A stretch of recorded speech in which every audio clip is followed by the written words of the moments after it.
त्याच्यामुळे हे जे ब्लिडिंग ॲबनॉर्मॅलिटीज आहे कधी कधी PCODमुळे असतात, कधी थायरॉइडमुळे असतात, कधी प्रोलॅक्टिन नावाच्या हॉर्मोनमुळे असतात आणि जोपर्यंत आपण त्याची टेस्टच करत नाही तोपर्यंत त्याचं आपलं निदानच होत नाही आणि मग ते निदान नाही झालं की मग आपण घ्या किंवा खूप लोक सजेस्ट करतात की तुम्ही फ्लॅक्सीड्स खा. काही सर्टन कंडिशन्स आहेत, उदाहरणार्थ एंडोमेट्रिओसिस, असं हे जेव्हा असतं तर ह्या ज्या कंडिशन्स आहेत या इस्ट्रोजेनचं हे जास्त असल्यामुळे असतात ना, मग त्या केसमध्ये हे चालतं का? तसं पाहिलं तर पुरुषांपेक्षा स्त्रियांचं लाईफस्पॅन जास्त आहे आणि यावेळेस जर त्यांच्या बोन्सची काळजी घेतल्या गेली तर ते अजून वाढू शकतं. तर मी अगदी सगळ्या दर्शकांना, पर्टिक्युलरली ज्या स्त्रिया 40 ते 50च्या दरम्यान, त्यांना सांगू इच्छितो की जर तुम्हाला 100 वर्ष जगायचं असेल तर या पिरियडमध्ये तुम्ही तुमच्या बोन्सची काळजी जरूर घ्या. याच्यामध्ये एक गोष्ट लक्षात घ्यायला पाहिजे की बऱ्याच हॉर्मोनल कारणांचं, आणि मी इथे लक्ष स्पेसिफिकली सांगू इच्छितो की इव्हन लठ्ठपणा यांचं कारण हे अनुवांशिकता असतं. आणि आपण बरेचदा दुसरं काही, अरे मी जास्ती काम केलं असेल म्हणून मला आज थकवा येते, पण तुम्ही 2 वर्ष अगोदर तेच काम बरोबर करत होता, किंवा आता तुमचं वजन वाढतं आहे पण पहिले वाढत नव्हतं, किंवा आता युरिनला जास्त होतं आहे, तुम्ही पाणी तुम्हाला जास्त प्यायला लागतं, पहिले होत नव्हतं. खूपदा असं होतं की पिरियड्समध्ये इरेग्युलॅरिटीज असतात आणि त्याच्यासाठी रुटीन म्हणजे एक ब्लड टेस्ट सांगतात, सोनोग्राफी सांगतात, आणि तिसरी म्हणजे पॅप्समियर सांगतात जर तुम्हाला मधून मधून ब्लिडिंग वगैरे असा त्रास होत असेल. बहुतेक वेळा असं होतं की सोनोग्राफीच्या रिपोर्टमध्ये काही येत नाही, पॅप्समियर इज ओके, आणि मग त्यावेळेला सोनोग्राफीच्या याच्यावर DUB असं एक हे पूर्वी लिहून द्यायचे, डिस्फंक्शनल युटेराईन ब्लिडिंग, आणि सांगताना असं सांगायचं हा हॉर्मोनल इम्बॅलन्स आहे. आणि मग त्याच्यानंतर रुटीनली गायनॅक तुम्हाला एक कोर्स देतात गोळ्यांचा 3 महिन्यांचा वगैरे, आणि रेग्युलर होईल वगैरे. पण बऱ्याचदा असं होतं की हे जे असताना तो कोर्स घेतल्यानंतर काही दिवसांपर्यंत तुमचं व्यवस्थित चालतं, त्याच्यानंतर परत काहीतरी बिघडायला सुरुवात होते, की म्हणजे हे रिकरिंग होत राहतं. तर याच्या मागे नक्की काय आहे, म्हणजे हा कुठल्या प्रकारचा हॉर्मोनल इम्बॅलन्स? आणि याच्यामध्ये अक्षरशः म्हणजे मी अशा पण केसेस बघितलेल्या आहेत की लोकांचे 10-12 वर्ष असं म्हणजे फक्त हॉर्मोनल इम्बॅलन्स हे एकच हे होऊन आलेलं आहे. सो त्याला काही हे आहे का, म्हणजे असं परमनंट उपाय किंवा लाईफस्टाईल चेंजेस? इथे आपण 2 गोष्टी लक्षात घेऊया. पाळी येण्याची प्रक्रिया आणि जाण्याची प्रक्रिया. एकामध्ये हॉर्मोन्स शिकत असतात, दुसऱ्यामध्ये हॉर्मोन्स थकत असतात. सुंदर वाक्य. म्हणजे दे नीड देअर टाईम. असं आपण नाही म्हणू शकत की तुम्ही 2 महिन्यातच 3 महिन्यातच. आता बरेचदा असं होतं की 13व्या-14व्या वर्षीपर्यंत मुलींना पाळी नाही आली तर ट्रीटमेंट चालू करा. मग ट्रीटमेंट चालू केल्यावर आम्हालाही सांगावं लागतं की जर तुमचा ॲक्सिस आम्हाला नैसर्गिकरित्या मॅच्युअर करायचा आहे तर 1-1.5-2 वर्ष तरी लागणार. आणि म्हणूनच पहिल्या वर्षात जर पाळी रेग्युलरली येत नसेल तर आम्ही अगदी सगळ्या आयांना सांगतो की कुठलीही गोळी देऊ नका. का बरं देऊ नका? कारण हॉर्मोन्सच्या गोळ्यांनी बरेचदा उंची वाढणं थांबतं आणि ते वाढतं वय. म्हणजे तुम्ही तेव्हा इन्सिस्ट कराल, अगदी तुमचा प्रॉब्लेम, तुमचं दुखणं आम्ही समजू शकतो, पण थोडा बाळाला सपोर्ट केलात तर थिंग्स विल नॉर्मलाइज. आणि अगदी 10 पैकी 7 मुलींचं नॉर्मलाइज होऊन जातं. मग एक 2-3 वर्ष झाल्यानंतर PCOD यायला लागतं. आणि प्रत्येका PCODमध्ये सोनोग्राफीमध्ये ओव्हॅरियन सिस्ट दिसेलच असं नाही. किंबहुना अगदी पुस्तकी ज्ञानाप्रमाणे पण एक 15-20% PCOD पेशंट्सना बरेचदा ओव्हरीमध्ये सिस्ट नसते सुद्धा. आणि त्याच्यामुळे हे जे ब्लिडिंग ॲबनॉर्मॅलिटीज आहे कधी कधी PCODमुळे असतात, कधी थायरॉइडमुळे असतात, कधी प्रोलॅक्टिन नावाच्या हॉर्मोनमुळे असतात. आणि जोपर्यंत आपण त्याची टेस्टच करत नाही तोपर्यंत त्याचं आपलं निदानच होत नाही. आणि मग ते निदान नाही झालं की मग आपण बर्थ कंट्रोल पिल्स घ्या किंवा काहीतरी असं होतं. आणि नंतर मेनोपॉजचा टाईम येतो तर तिथे थकणारे हॉर्मोन्स हे एकदम फटकन थांबत नाहीत. स्लोली आपण पाहतो की हळूहळू पाळीचं ड्युरेशन वाढत जातं आणि नंतर ते थांबतात. जवळजवळ 2-3 वर्षाचा पिरियड हाही जातो. डिस्फंक्शनल युटेराईन ब्लिडिंगमध्ये बरेचदा ऑनसेट हा एक 35-40 नंतर असतो आणि तो मेनोपॉजपर्यंत चालतो. तर त्याच्यामध्ये असं नाही की हॉर्मोन्स एक्झॅक्टली थकलेले असतात, पण जे पूर्ण सायकल व्हायला पाहिजे की पिट्युटरीमधनं स्टिम्युलस जाऊन ते ओव्हरीज आणि मध्ये जाऊन सगळं सायकलचं रेग्युलेशन व्हायला पाहिजे, ते होत नाही. आणि इथे बरेचदा अगदी पारिवारिक स्ट्रेस किंवा that is also a time जेव्हा एक जे म्हणतात की स्त्रियांवर जबाबदारी ही मॅक्झिमम असते. म्हणजे एक तर फॅमिली रिस्पॉन्सिबिलिटीज, त्याच्यानंतर करिअर रिस्पॉन्सिबिलिटीज आणि चिल्ड्रन्स रिस्पॉन्सिबिलिटी. आणि that is a time where stress खूप असतो, बरेचदा स्वतःकडे लक्ष दिलं जात नाही. आणि म्हणून मग आपण असं 4-6 महिन्यांच्या गोळीवर रिलाय नाही करू शकत. म्हणजे हॉर्मोनल इम्बॅलन्सेस आणि मायक्रोबियल डिसिजेसमध्ये हा एक मुख्य फरक आहे. की ठीक आहे, तुम्ही मला विचारलं ना, मी फार तर सांगणार TB करता 6-8 महिने गोळ्या घ्याव्या लागणार किंवा टायफॉईड करता 7 दिवस गोळ्या घ्याव्या लागणार. हॉर्मोनल इम्बॅलन्स ह्या प्रवृत्ती असतात, तर त्या परत येऊ शकतात. आणि त्याच्यामुळे आता PCODमध्ये आता आपण पाहतो, आता आम्ही कित्येकदा पाहतो की कोणी बरेचदा असंही करतं की आता जॉब सोडणार, 3-6 महिने सगळं बरोबर करणार, पाळी नियमित होणार, त्याच्यानंतर काय करणार, मग परत जॉबला जाणार, मग आता 6 महिने बॅकलॉग राहिला, मग दुपटीने काम करणार. त्याच्यापेक्षा जर असं काही मधला मार्ग काढला की ठीक आहे, 5-10% काम कॉम्प्रोमाइज करून you adapt to a healthy lifestyle, बरेचदा अगदी अनएक्सपेक्टेड असलेले रिझल्ट्सही नॉर्मल होतात. तर त्याच्यामध्ये आपल्याला हे लक्षात घेणं गरजेचं आहे की, आणि कधी कधी खरं सांगायचं तर म्हणजे a mother being the most stressed person in the family, सगळं शक्यही होत नाही. म्हणजे आता घरचे stress, financial stress, children's stress, त्या सगळ्यांचं रिफ्लेक्शन आईवर पडतं. आणि त्याच्यामुळे पण हे हॉर्मोनल इम्बॅलन्सेस बरेचदा you cannot, job is one defined factor, पण बाकीच्या याच्यामुळे मग तिथे मग कधी कधी you have to balance out the treatment. की ठीक आहे, तुम्ही एकदम पूर्ण ट्रीटमेंट नका देऊ, सिम्पटम आले की ट्रीटमेंट द्या, त्याच्यानंतर ट्रीटमेंटचे जे काही साईड इफेक्ट्स आहेत ते मॉनिटर करा, पण make life comfortable and pleasant for the person having.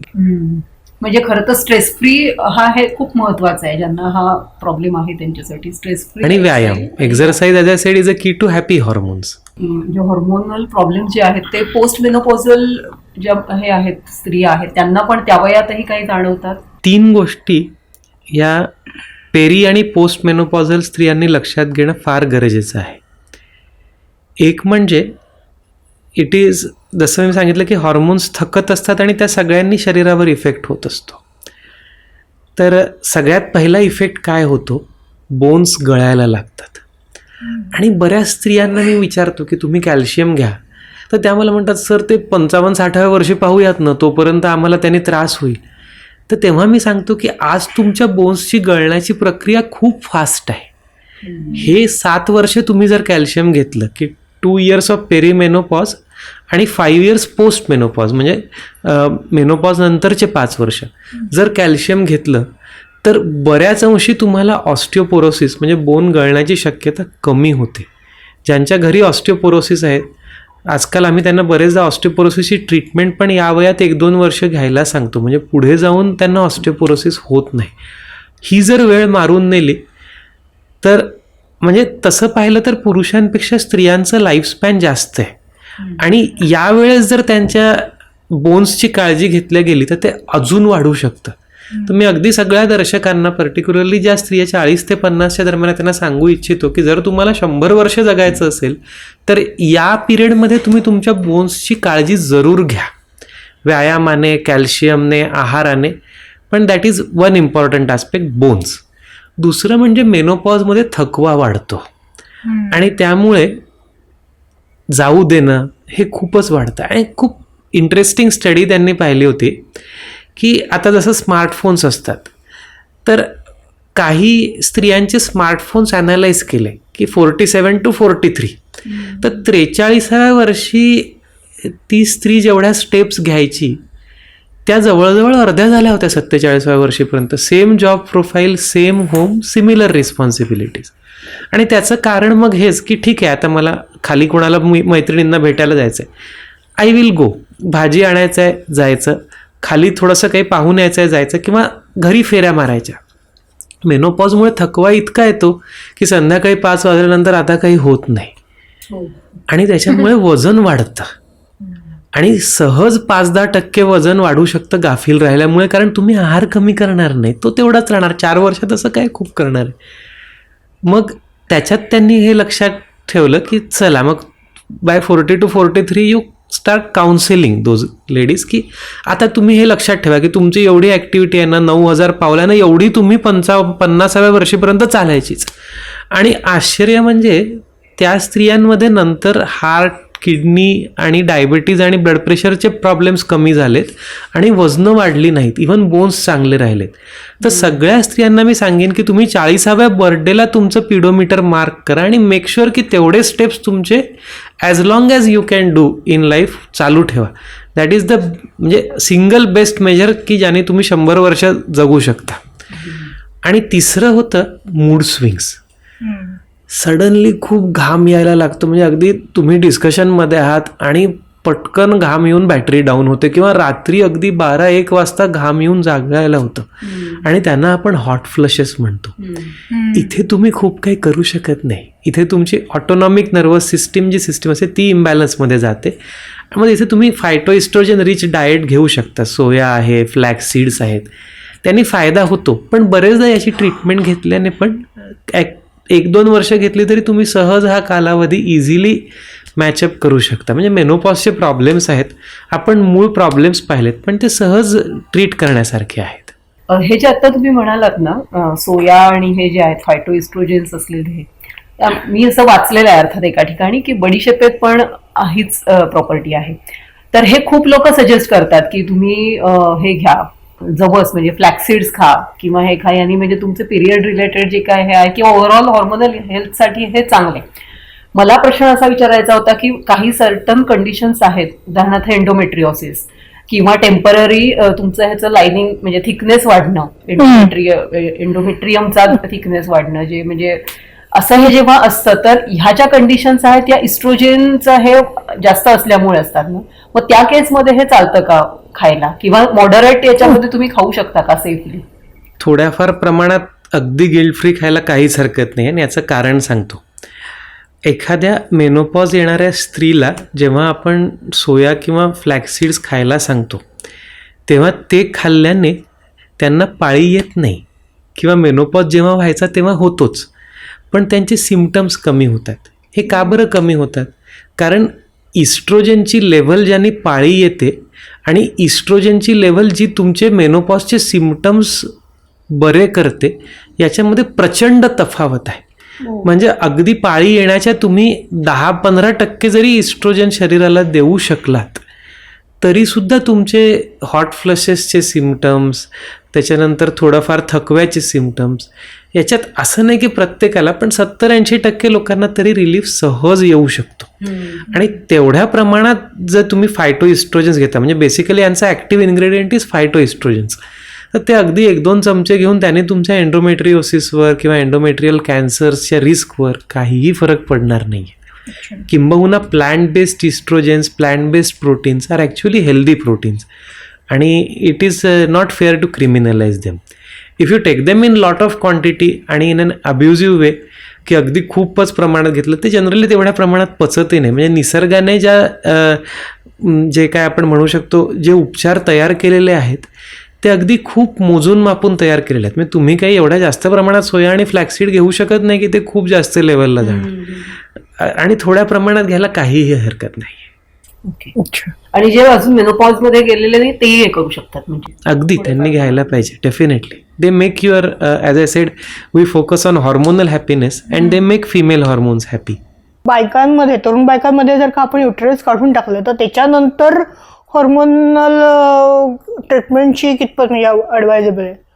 सर्वप्रथम मी हे सांगू इच्छितो की जेव्हा तुम्ही हॉर्मोन्सच्या डॉक्टरला हिस्टेरेक्टमीनंतर भेटायला जाता तेव्हा तुमच्या सर्जरीचे नोट्स घेऊन जा.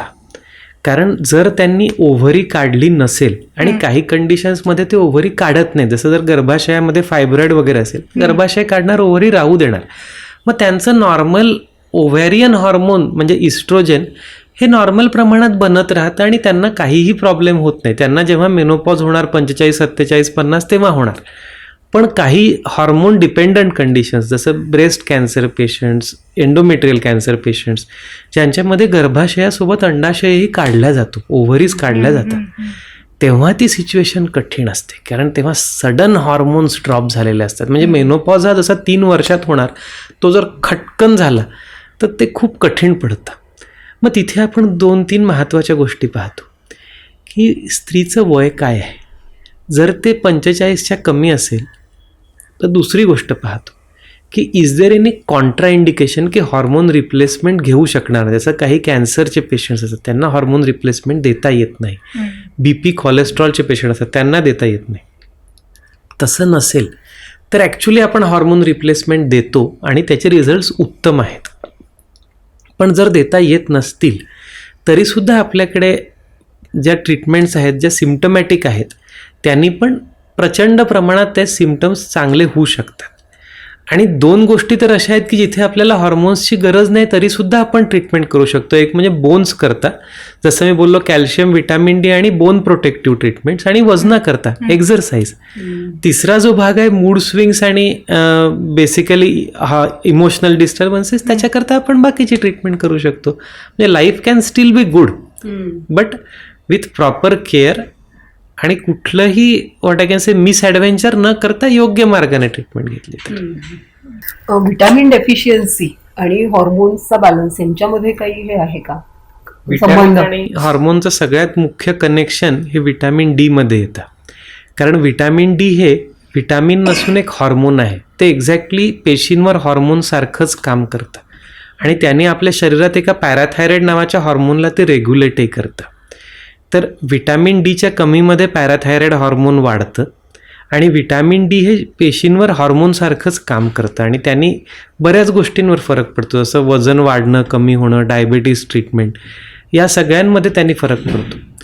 तर बऱ्याच हॉर्मोन्सच्या सिंथेसिसमध्ये पण विटॅमिन्स लागतात. जसं विटॅमिन B12 लागतं, विटॅमिन A लागतं, विटॅमिन C आणि विटॅमिन E हे पण तुमच्या हॉर्मोन्सला मॉडिफाय किंवा मॉड्युलेट दोन्ही करू शकतात.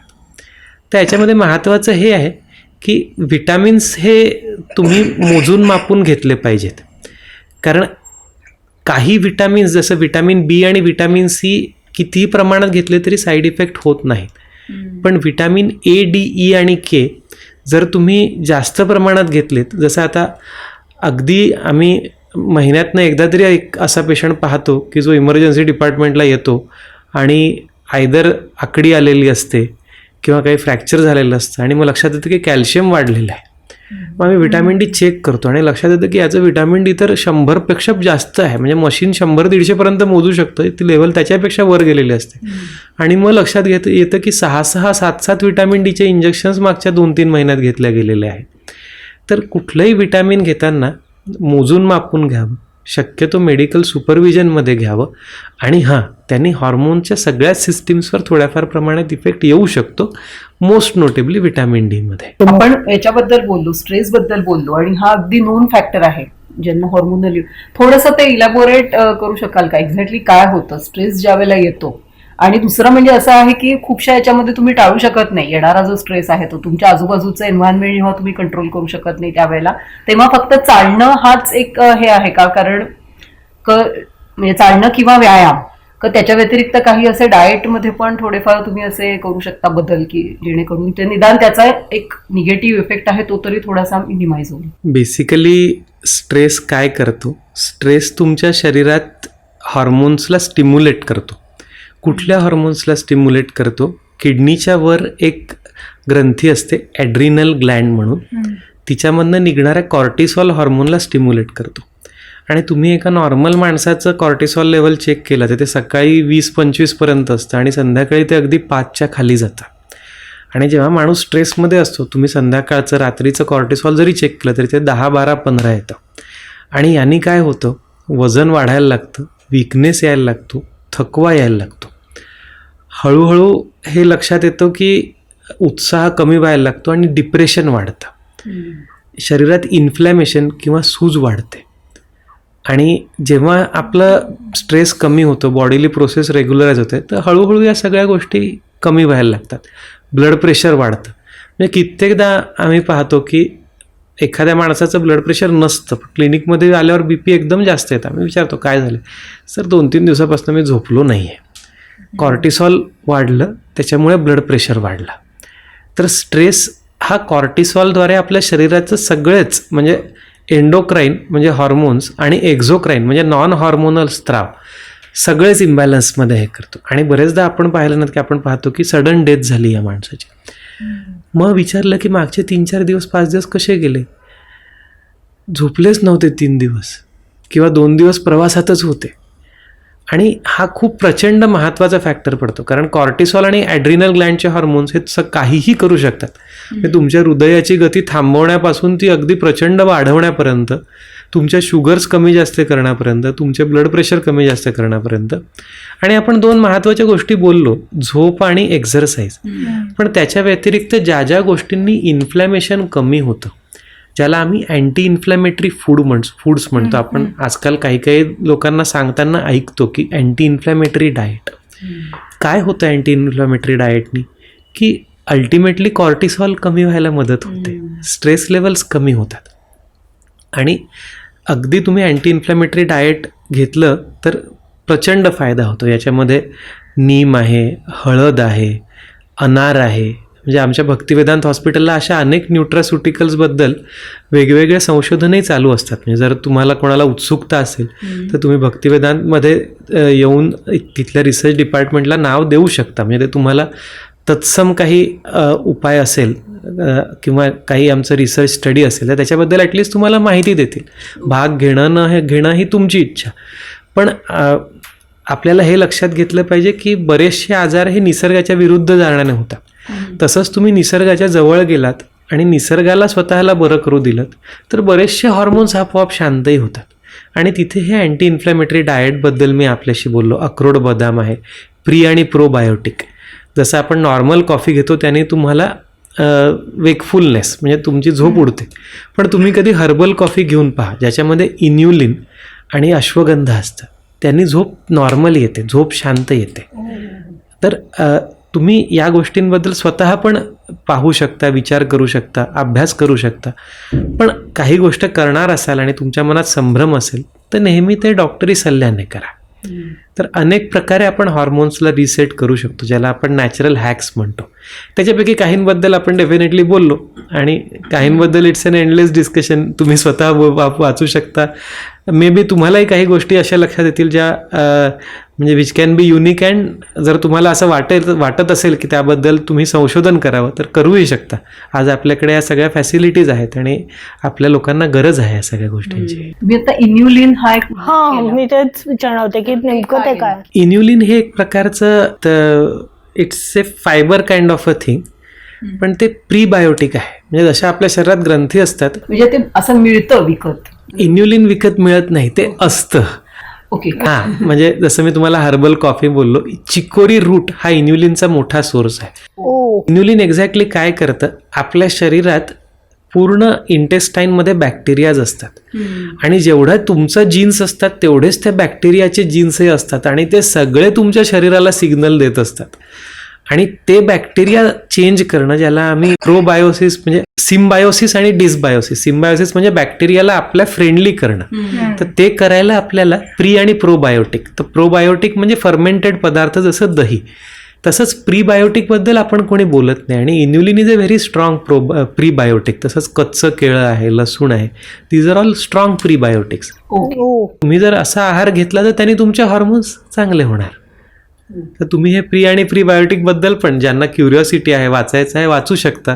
तुम्ही स्वतःचे प्री आणि प्रोबायोटिक चूज करून त्याचा स्वतःवर इफेक्ट पाहू शकता आणि you will be actually happy to see some good effects. Body बिल्डिंगसाठी अनेकदा लोक हॉर्मोन्सचा गैरवापर केला जातो. म्हणजे अज्ञानापायी असेल किंवा बाकी कुठल्या अन्न करण्यासाठी असेल, तर त्या बाबतीत काय सांगू शकाल तुम्ही? ॲज ए मी ते सगळ्यात पहिल्यांदा बोललो की ॲज ए मेडिकल प्रोफेशनल माझ्या काही नियम आहेत आणि माझ्यावर एक रेग्युलेशन आहे आणि मी अगदी ते प्रामाणिकपणे फॉलो करणार आणि कुठलाही registered doctor is bound by that. तर आम्ही नेहमी संस्कृतीच्या सोबत असतो. प्रकृतीमध्ये जेव्हा ॲबनॉर्मॅलिटी येते ती ठीक करायचा प्रयत्न करतो आणि विकृतीच्या विरुद्ध असतो. आणि म्हणूनच जेव्हा तुम्ही हे हॉर्मोनल ॲब्यूज करता विचार करता, ग्रोथ हॉर्मोन घेणार किंवा बॉडी बिल्डिंग हॉर्मोन घेणार, तर सगळ्या एंडोक्रायनॉलॉजिस्टच्या वतीने मी तुम्हाला सांगू इच्छितो की तसं करू नका. आज तुमचे थोडे मसल्स बनणार, पण तुमचं हार्ट, तुमचं लिव्हर याच्यावर याचा बॅड इफेक्ट होणार. तुमचं फर्टिलिटी पोटेन्शियल कमी होणार. प्रजनन क्षमता तुमची कमी होणार किंवा बरेचदा संपणार आणि बऱ्याच कॅन्सर्सची रिस्क वाढणार. म्हणजे तुम्हाला लक्षात येईल असं आजकाल म्हणजे विचित्र फॅड आहे माहिती आहे, हमने सायकल लिया, हमने पोस्ट सायकल थेरपी लिया. त्या सगळ्या गोष्टी मला समजतात, कारण म्हणजे मला त्यांचा अभ्यास करणंही भाग असतं, कारण लोक येतात हे सगळे प्रॉब्लेम्स घेऊन. मग मला विचारावं लागतं की तुम्ही काय घेतलं, मग त्याचा काय इफेक्ट झाला, त्याचा अभ्यास करावा लागतो. तर मग सर ते पोस्ट सायकल घेतल्यावर आहे ना आमचे हॉर्मोन्स नॉर्मल झाले. पण तुम्ही जे सायकलमध्ये घेतलं त्याने तुमच्या हृदयाचं जे खोबरं झालं, तुम्हाला 20-25 वर्षानंतर जो कॅन्सर होण्याची रिस्क वाढणार त्याचं काय. आणि हे तुम्ही निग्लेक्ट करू नका, प्रकृतीच्या विरुद्ध जाऊ नका. तुम्हाला हे लक्षात येईल 4 वर्षानंतर. आणि हे ट्रिगर झाले की ते असं नाही की तुम्ही तो काढला शरीरात नंतर तो गेला. तुमच्या शरीरात अनुवांशिकता आलेली असते, पण एक एपिजेनेटिक मॉडिफिकेशन्स असतात. हे तुमच्या आजूबाजूच्या बिहेवियरनी निर्धारित होतात. अगदी स्ट्रेसनी जीन बदलतात तसे हॉर्मोन्सनी बदलतात. त्याच्यामुळे अशा गोष्टींच्या मागे जाऊ नका, निसर्गाच्या सोबत राहा, तुम्ही सुदृढ राहाल आणि चांगलं आयुष्य जगाल. थायरॉइडच्या बाबतीमध्ये अजून एक असं आहे की याच्याबाबत गैरसमज पण बरेच आहेत. आणि आणखीन एक जाहिराती बघायला मिळतात की अमुक प्रकार, म्हणजे काही व्यायाम करा कुठल्या प्रकारचे, किंवा प्राणायाम, किंवा काही कुठल्या वनौषधी जडीबुटी, त्यांनी ते रिव्हर्स होतं. दुसरीकडे असं पण सांगणारे डॉक्टर्स आहेत की ते आता लागलं ते जन्मभरासाठी तुम्हाला ती गोळी एक जेवढे त्याची पोटेन्सी असेल तेवढ्याची घ्यावी लागणार. तर काय याच्यामध्ये नक्की म्हणजे? सगळ्यात पहिले आपण एक महत्त्वाची गोष्ट लक्षात घेऊया. जेव्हा तुम्ही डॉक्टरकडनं कुठलाही ॲडवाईस घेता, डॉक्टरला नियंत्रित करणारा कायदा असतो. आणि कायदा इथपासनं डायरेक्ट करतो की डॉक्टरनी किती अश्युरन्स द्यावं, काय अश्युरन्स द्यावं, खोटं बोलू नये, खोटं रिअश्युरन्स देऊ नये. आणि जे औषध डॉक्टर देतात त्याला कधीही स्क्रुटिनाइज केलं जाऊ शकतं. जे प्रॉमिस तुमचे डॉक्टर करतात त्याच्यावर पण निर्बंध असतात.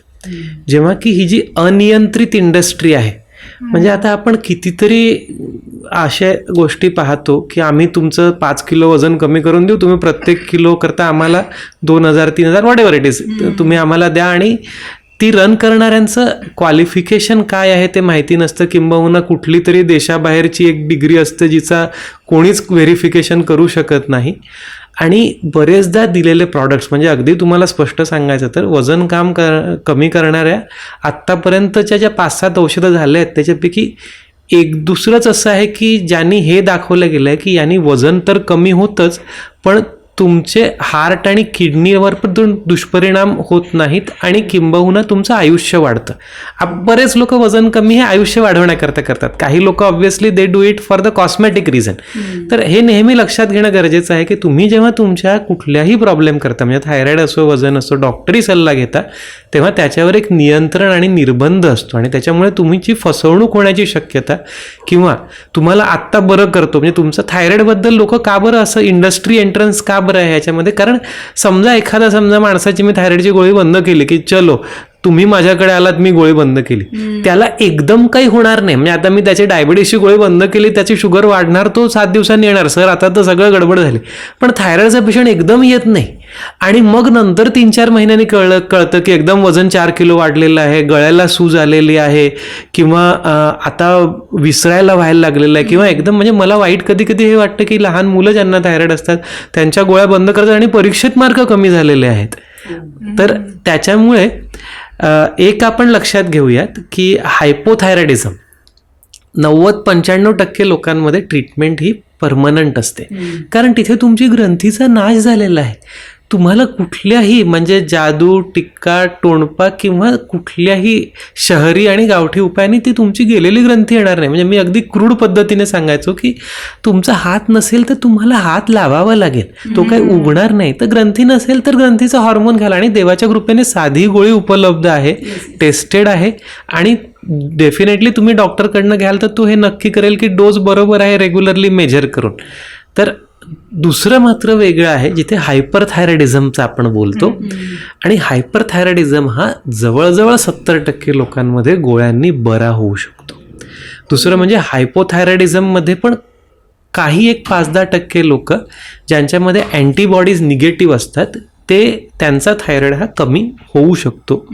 तर ऑब्व्हियसली थायरॉइडमध्ये दोन्ही भाग आहेत, पण मेजॉरिटी जर आपण नंबर घेतला की 80-85% लोकांना लाईफ लाँग ट्रीटमेंट आणि काही टक्के लोक हे मेडिकल सुपरविजनमध्ये बरे होऊ शकतात.